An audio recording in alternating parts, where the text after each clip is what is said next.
Hi, this is Manjunath Amritanavar and ನೀವು ನೋಡ್ತಾ ಇದ್ರ ನನ್ನ official YouTube channel. Dear friends, ಪ್ರತಿ ತರಗತಿಯಲ್ಲೂ ಕೂಡ ನಾನು ಯಾವ್ದಾದ್ರು ಒಂದು ನೋಟಿಫಿಕೇಶನ್ ಬಗ್ಗೆ ಮಾತಾಡ್ತಾ ಇದ್ದೆ. ಆ ನೋಟಿಫಿಕೇಶನ್ ಗಳಿಗೆ ಸಂಬಂಧಪಟ್ಟ ಹಾಗೆ ಏನಾದ್ರು ಒಂದು ಗುಡ್ ನ್ಯೂಸ್ ಅನ್ನ ನಿಮಗೆ ತಿಳಿಸ್ತಾ ಇದ್ದೆ. ಬಟ್ ಇವತ್ತಿನ ತರಗತಿಯಲ್ಲಿ ಅಂದ್ರೆ ಈ ವಿಡಿಯೋದಲ್ಲಿ ಎರಡು ವಿಷಯಗಳ ಬಗ್ಗೆ ಡಿಸ್ಕಸ್ ಮಾಡ್ತಾ ಹೋಗ್ತಾ ಇದ್ದೀವಿ. ಆ ಎರಡೂ ವಿಷಯಗಳು ವಿಷಾದಕರವಾದಂತಹ ವಿಷಯಗಳೇ ಆಗಿವೆ. ಆ ವಿಷಾದಕರ ವಿಷಯ ಏನು ಅಂತ ತಿಳಿದುಕೊಳ್ಳೋದಕ್ಕಿಂತ ಮುಂಚಿತವಾಗಿ ಯಾರೆಲ್ಲ ನನ್ನ ಚಾನಲ್ಗೆ ಹೊಸದಾಗಿ ವಿಸಿಟ್ ಮಾಡಿದ್ರಿ, ದಯವಿಟ್ಟು ಚಾನಲ್ ಅನ್ನ ಸಬ್ಸ್ಕ್ರೈಬ್ ಮಾಡ್ಕೊಳ್ಳಿ. ಬೆಲ್ ಬಟನ್ ಕ್ಲಿಕ್ ಮಾಡಿ ಅಲ್ಲಿ ಬರ್ತಕ್ಕಂತ ಆಲ್ ಅನ್ನುವಂತ ಆಪ್ಷನ್ ಅನ್ನ ಸೆಲೆಕ್ಟ್ ಮಾಡಿದ್ರೆ ನಾವು ಮಾಡುವಂತಹ ರೆಗ್ಯುಲರ್ ಕ್ಲಾಸಸ್ ಗಳು ಬಂದು ನಿಮಗೆ ನೋಟಿಫೈ ಆಗ್ತಾ ಇರುತ್ತೆ. ಹಾಗೆ ಈ ವಿಡಿಯೋನ ನಿಮ್ಮ ಎಲ್ಲಾ ಫ್ರೆಂಡ್ಸ್ ಸರ್ಕಲ್ಗೂ ಜೊತೆಗೆ ವಾಟ್ಸ್ಆಪ್ ಆಗಿರ್ಬೋದು, ಟೆಲಿಗ್ರಾಮ್ ಆಗಿರ್ಬೋದು, ಎಲ್ಲಾ ಗ್ರೂಪ್ ಗಳಲ್ಲೂ ಕೂಡ ವಿಡಿಯೋನ ಶೇರ್ ಮಾಡಿ. ಏನಾರ ಡೌಟ್ಸ್ ಇದ್ವು ಅಂದ್ರೆ ಪೂರ್ತಿಯಾಗಿ ವಿಡಿಯೋ ನೋಡಿದಾದ್ಮೇಲೆ ಡೌಟ್ಸ್ ಗಳನ್ನ ಕಮೆಂಟ್ ಬಾಕ್ಸ್ ಅಲ್ಲಿ ಡ್ರಾಪ್ ಮಾಡಿ. ಅದ್ರ ಜೊತೆಗೆ ವಿಡಿಯೋನ ಲೈಕ್ ಮಾಡೋದನ್ನ ಮರಿಬೇಡಿ. ಆಮೇಲೆ ಕಮೆಂಟ್ ಗಳನ್ನ ಯಾವುದೇ ಕಮೆಂಟ್ ಗಳನ್ನ ಹಾಕ್ಬೇಕಿದ್ರು ಕೂಡ ದಯವಿಟ್ಟು ವಿಡಿಯೋನ ಪೂರ್ತಿಯಾಗಿ ನೋಡಿ ಆಮೇಲೆ ಕಮೆಂಟ್ ಹಾಕಿ. ಎಷ್ಟೋ ಸಾರಿ ವಿಡಿಯೋದಲ್ಲಿ ನಾನು ನನ್ನ ಒಪಿನಿಯನ್ ಗಳನ್ನ ಮಾತನಾಡಿರ್ತೇನೆ. ಆ ಒಪಿನಿಯನ್ ಗಳನ್ನ ತಗೊಳ್ಳೋದು ಬಿಡುದು ನಿಮ್ಮ ಬುದ್ಧಿ ಶಕ್ತಿಗೆ ಬಿಟ್ಟಂತದ್ದು. ಸೊ ಅದಕ್ಕೋಸ್ಕರನೇ ವಿಡಿಯೋ ಪೂರ್ತಿ ನೋಡಿದಾದ್ಮೇಲೆ ಕಮೆಂಟ್ ಗಳನ್ನ ಡ್ರಾಪ್ ಮಾಡಿ. ಸೊ ಫಸ್ಟಿಗೆ ಟಿ ನೋಟಿಫಿಕೇಶನ್ ಅಂತ ಕೊಟ್ಟೇವಿ. ಈ ಟಿ ನೋಟಿಫಿಕೇಶನ್ ಇನ್ನೂವರೆಗೂ ಆಗ್ತಾ ಇಲ್ಲ. ಅಂದ್ರೆ ಹಂಗ ನೋಡಿದ್ರೆ ಹೋದ ವರ್ಷ ಏಪ್ರಿಲ್ ತಿಂಗಳೊಳಗ ಟಿ ಆಗಿತ್ತು. ಈಗ ಆಲ್ರೆಡಿ ಒಂದ್ ವರ್ಷ ಮುಗಿದು 2ನೇ ವರ್ಷಕ್ಕೆ ಕಾಲಿಟ್ಟೇವಿ, ಇನ್ನೂವರೆಗೂ ಟಿ ನೋಟಿಫಿಕೇಶನ್ ಆಗ್ತಾ ಇಲ್ಲ. ಅದ್ರ ಜೊತೆಗೆ ಈ ಒಳ ಮೀಸಲಾತಿ ಆಯೋಗದ ಅವಧಿಯನ್ನು ಕೂಡ ವಿಸ್ತರಣೆ ಮಾಡ್ಯಾರ. ಯಾವಾಗ ಈ ಒಳ ಮೀಸಲಾತಿ ಆಯೋಗ ಜಾರಿ ಮಾಡಿದ್ರೆ, ಸಮೀಕ್ಷೆ ಮಾಡ್ಬೇಕಂತ ಹೇಳಿ ಯಾವಾಗ ಅನೌನ್ಸ್ ಮಾಡಿದ್ರೆ ಅವತ್ತಿಂದ ಶನಿ ಹಿಡ್ಕೊಂಡಂತೀರಿ. ಏನಂತ ಹೇಳಿದ್ರೆ ಎಲ್ಲಾ ಹುದ್ದೆಗಳನ್ನು ಕೂಡ ಹೆಲ್ಡಪ್ ಮಾಡ್ಯಾರ. ಯಾವುದೇ ನೋಟಿಫಿಕೇಶನ್ ಕೂಡ ಮಾಡ್ತಾ ಇಲ್ಲ. ಸೊ ಇದರಿಂದಾಗಿ ಎಷ್ಟೋ ಅಭ್ಯರ್ಥಿಗಳು ಪರೀಕ್ಷಾ ತಯಾರಿಯನ್ನ ನಡೆಸ್ಕೊಂಡ ಬಕಪಕ್ಷಿಯಂಗ ಕಾಯ್ಕೊಂತ ಕುಂತಿರ್ತಕ್ಕಂತ ಅಭ್ಯರ್ಥಿಗಳು ಕೂಡ ಅದಾರ. ಸೊ ಅವ್ರಿಗೆಲ್ಲ ಇದೊಂಥರ ಹೆಂಗಾಗೈತೆ ಅಂದ್ರೆ ತುಂಬಾ ಇರಿಟೇಟ್ ಆದಂತಹ ನ್ಯೂಸ್ ಇದೆ. ಯಾವುದು ಈ ಒಳ ಮೀಸಲಾತಿ ಆಯೋಗದ ಸಮೀಕ್ಷೆ ಅನ್ನೋದು. ಸೊ ಇಂತಹ ಸಮೀಕ್ಷೆ ಅವಧಿ ಎಲ್ಲಾ ಅಂದುಕೊಂಡಂತೆ ನಡೆದಿದ್ರ ಮೇ ತಿಂಗಳದಾಗ ಎಂಡಿಗೆ ಎಲ್ಲ 29ನೇ ತಾರೀಕಿಗೆ ಎಲ್ಲವೂ ಕೂಡ ಇದ್ರದ್ದು ಸಾರ್ಟ್ ಔಟ್ ಆಗ್ಬೇಕಾಗಿತ್ತು. ಬಟ್ ಅನ್ಫಾರ್ಚುನೇಟ್ಲಿ ಒಂದಷ್ಟು ಮಳೆ ಆಗಿರೋದ್ರಿಂದ ಮತ್ತೆ ಇದಕ್ಕೆ ಸಂಬಂಧಪಟ್ಟಂಗ ಏನ್ ಆಪ್ ಡೆವಲಪ್ ಮಾಡ್ಯಾರ ಅವರು, ಆ ಆಪ್ ಅಲ್ಲಿ ಒಂದಷ್ಟು ಗೊಂದಲಗಳಾಗಿರೋದ್ರಿಂದ ಸಂಪೂರ್ಣವಾದಂತಹ ಸಮೀಕ್ಷೆ ಆಗಿಲ್ಲ. ಉಳಿದ ಬೆಂಗಳೂರು ಜಿಲ್ಲೆ ಮತ್ತು ಆ ಜಿಲ್ಲೆಯನ್ನು ಹೊರತುಪಡಿಸಿ ಉಳಿದ ಕರ್ನಾಟಕದ ಎಲ್ಲಾ ಜಿಲ್ಲೆಗಳನ್ನ ನೋಡಿದ್ರೆ ಬೆಂಗಳೂರು ಜಿಲ್ಲೆಯಲ್ಲಿ 45 ಇಂದ 50% ಮಾತ್ರ ಇದರ ಸಮೀಕ್ಷೆ ಆಗಿದೆ. ಅಂದ್ರೆ ಒಳ ಮೀಸಲಾತಿಗೆ ಸಂಬಂಧಪಟ್ಟಂಗ 45ರಿಂದ 50% ಮಾತ್ರ ಸಮೀಕ್ಷೆ ಆಗೈತಿ. ಬಾಕಿ ಎಲ್ಲಾ ಜಿಲ್ಲೆಗಳಲ್ಲಿ 85-90% ಸಮೀಕ್ಷೆ ಪೂರ್ಣ ಆಗೈತಿ. ಹಿಂಗಾಗಿ ಆ ಬೆಂಗಳೂರು ಜಿಲ್ಲೆಯಲ್ಲಿ ಪೂರ್ತಿಯಾದಂತಹ ಸಮೀಕ್ಷೆ ಮಾಡ್ಬೇಕಂತ ಹೇಳಿ ಒಂದಷ್ಟು ಕಾಲಾವಕಾಶವನ್ನ ಕೇಳಿ ಆಯೋಗದವ್ರು ಏನ್ ಮಾಡಿದ್ರು, ರಿಕ್ವೆಸ್ಟ್ ಮಾಡ್ಕೊಂಡಿದ್ರು. ಹಂಗ ನೋಡಿದ್ರೆ 2 ತಿಂಗಳ ಕಾಲ ನಮಗ ಟೈಮ್ ಬೇಕು ಅಂತ ಹೇಳಿ ರಿಕ್ವೆಸ್ಟ್ ಮಾಡ್ಕೊಂಡಿದ್ರು. ಬಟ್ ಅವ್ರಿಗೀಗ ಒಂದಷ್ಟು ಅವಧಿಯನ್ನ ವಿಸ್ತರಣೆ ಮಾಡಿ ನೋಟಿಫಿಕೇಶನ್ ಮಾಡಿದಾರ. ಸೊ ಯಾವ್ದರ ಕುರಿತು ಈ ಅವಧಿಯನ್ನ ವಿಸ್ತರಣೆ ಮಾಡ್ಯಾರ ಅಂತ ಹೇಳಿದ್ರೆ, ವಿಶೇಷ ಶಿಬಿರದ ಅವಧಿ ಏನಿತ್ತು ಅದರ ಕುರಿತು ಈ ಅವಧಿ ಅಂದ್ರೆ ಆಯೋಗಕ್ಕೆ ಟೈಮ್ ಅನ್ನ ಎಕ್ಸ್ಟೆಂಡ್ ಮಾಡಿ ಕೊಟ್ಟಿರುವಂತದ್ದು.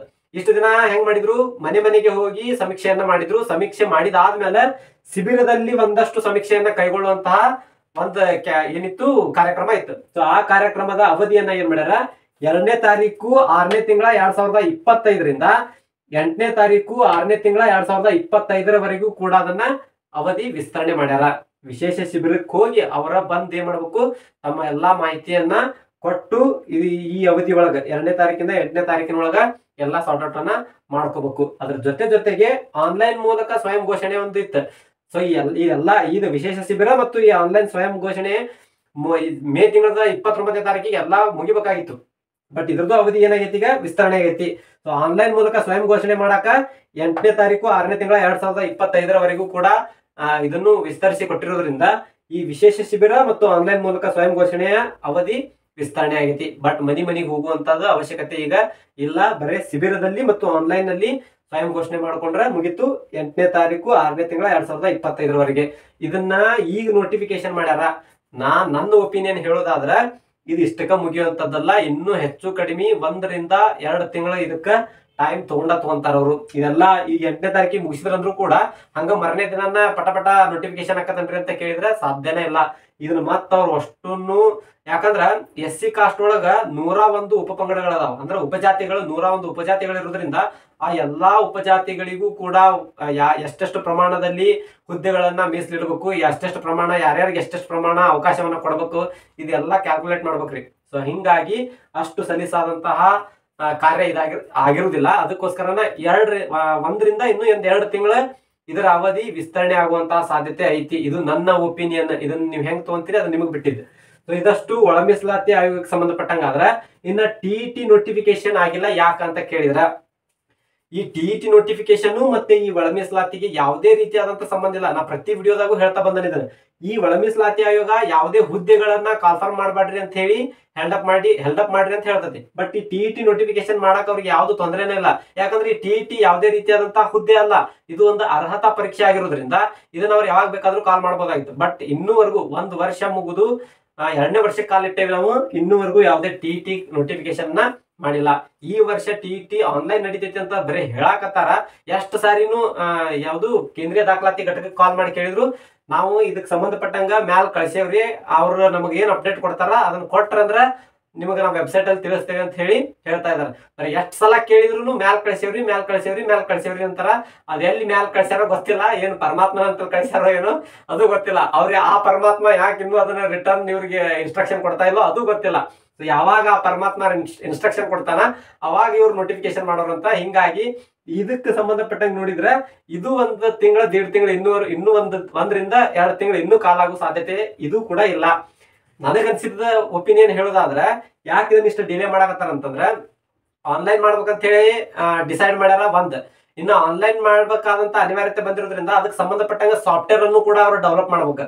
ಸೊ ಸಾಫ್ಟ್ವೇರ್ ಡೆವಲಪ್ ಮಾಡಿದ್ಮೇಲೆ ಕೇಂದ್ರಗಳನ್ನ ಹುಡ್ಕೋಬೇಕು. ಎಲ್ಲೆಲ್ಲಿ ಸಿಸ್ಟಮ್ ಅವೈಲೇಬಲ್ ಅದಾವು ಅಂತಹ ಕೇಂದ್ರಗಳನ್ನ ಮಾತ್ರ ಆಯ್ಕೆ ಮಾಡ್ಕೋಬೇಕು. ಆಯ್ಕೆ ಮಾಡ್ಕೊಂಡು ಎಕ್ಸಾಮ್ ಅನ್ನ ಕಂಡಕ್ಟ್ ಮಾಡ್ಬೇಕು. ಸೊ ಇಂತ ಎಲ್ಲಾ ಒಂದಷ್ಟು ತೊಂದರೆಗಳಿರೋದ್ರಿಂದ ಅವನ್ನೆಲ್ಲ ಮೊದಲು ಕ್ಯಾಲ್ಕುಲೇಟ್ ಮಾಡ್ಕೊಂಡು ಆಮೇಲೆ ನೋಟಿಫಿಕೇಶನ್ ಮಾಡ್ತಾರೋ ಏನೋ ಅದು ಗೊತ್ತಿಲ್ಲ. ಬಟ್ ರೀಸನ್ ಮಾತ್ರ ಕೆಟ್ಟದಾಗ ಹೇಳ್ತಾರ. ಏನಂತ ಮ್ಯಾಲ್ ಕಳ್ಸೇವ್ರಿ, ಅದು ಬಂತಂದ್ರ ಅಪ್ಡೇಟ್ ಮಾಡ್ತೇವ್ರಿ. ಅದ್ ಎಲ್ಲಿ ಮ್ಯಾಲೋ ಗೊತ್ತಿಲ್ಲ. ನಿಮ್ಗೆ ಯಾರಿಗಾರ ಎಲ್ಲಿ ಮ್ಯಾಲ ಅಂತ ಗೊತ್ತಿದ್ರೆ ದಯವಿಟ್ಟು ಕಮೆಂಟ್ ಬಾಕ್ಸ್ ಒಳಗ ಅದನ್ನ ತಿಳಿಸಿ, ನೋಡೋಣ ಅದು ಎಷ್ಟು ಮ್ಯಾಲ ಐತೆ ಅಂತ ನನಗೂ ಸ್ವಲ್ಪ ಗೊತ್ತಾಗ. ಸೊ ಇದಷ್ಟು ಟಿ ನೋಟಿಫಿಕೇಶನ್ ಸಂಬಂಧಪಟ್ಟಂಗಾಗಿತ್ತು. ನಾನು ಹೇಳ್ತಾ ಇದ್ದೀನಿ, ಇದು ಇನ್ನೂ 1 ರಿಂದ 2 ತಿಂಗಳು ಆಗುದು ಡೌಟ್ ಐತಿ. ಹಂಗಂತ ಹೇಳಿ 15 ದಿನ ಬಿಟ್ಟು ನೋಟಿಫಿಕೇಶನ್ ಆದ್ರೆ ಯಾವುದೇ ರೀತಿಯಾದಂತಹ ಆಶ್ಚರ್ಯ ಪಡೋದಿಲ್ಲ, ಅವಶ್ಯಕತೆ ಇಲ್ಲ. ಯಾಕಂತ ಹೇಳಿದ್ರೆ ಈ ಒಳ ಮೀಸಲಾತಿಗೂ ಈ ಟಿಗೂ ಸಂಬಂಧ ಇಲ್ಲದೆ ಇರೋ ಕಾರಣಕ್ಕಾಗಿ ಯಾವಾಗ ಬೇಕಾದಾಗೂ ಕಾಲ್ ಮಾಡ್ಬೋದು ಅವ್ರು. ಬಟ್ ಅವ್ರು ಕಾಲ್ ಮಾಡೋದಿಲ್ರಿ. ಇನ್ನೂ 1 ರಿಂದ 2 ತಿಂಗಳು ಕಾಲ್ ಮಾಡೋದಿಲ್ಲ, ಅವ್ರು ಗೊತ್ತೈತೆ ನನಗೆ. ಆಮೇಲೆ ಹಂಗ ನೋಡಿದ್ರ ಈ ಟಿ ನೋಟಿಫಿಕೇಶನ್ ಮಾಡೋದ್ರಿಂದ ಗೌರ್ಮೆಂಟ್ಗೆ ಲಾಭ ಐತಿ.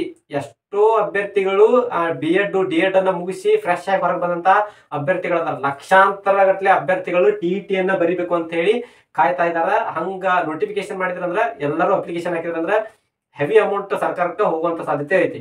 ಆದ್ರೂ ಕೂಡ ಯಾಕೋ ಇದ್ರ ಮೇಲೆ ಅವ್ರು ಅಷ್ಟೇ ಮನಸ್ಸು ಮಾಡ್ತಾ ಇಲ್ಲ. ಸೊ ರೀಸನ್ ನಾನು ಹೇಳಿದ್ನಲ್ಲ, ಅಂತಹ ಒಂದಷ್ಟು ರೀಸನ್ಗಳು ಇರ್ಬೋದೇನೋ ಅಂತ ಹೇಳಿ ನನ್ನ ಅನಿಸಿಕೆ. ಸೊ ಇದಷ್ಟು ಇವತ್ತಿನ ಮಾಹಿತಿ ಆಗಿತ್ತು. ಇನ್ನ ಇದೇ ತರ ಇನ್ನಷ್ಟು ಮಾಹಿತಿಗಳನ್ನ ಮತ್ತೆ ನೆಕ್ಸ್ಟ್ ಕ್ಲಾಸ್ ಅಲ್ಲಿ ಡಿಸ್ಕಸ್ ಮಾಡ್ತಾ ಹೋಗೋಣ. ಅಲ್ಲಿವರೆಗೂ ಬಾಯ್, ಹ್ಯಾವ್ ಅ ನೈಸ್ ಡೇ.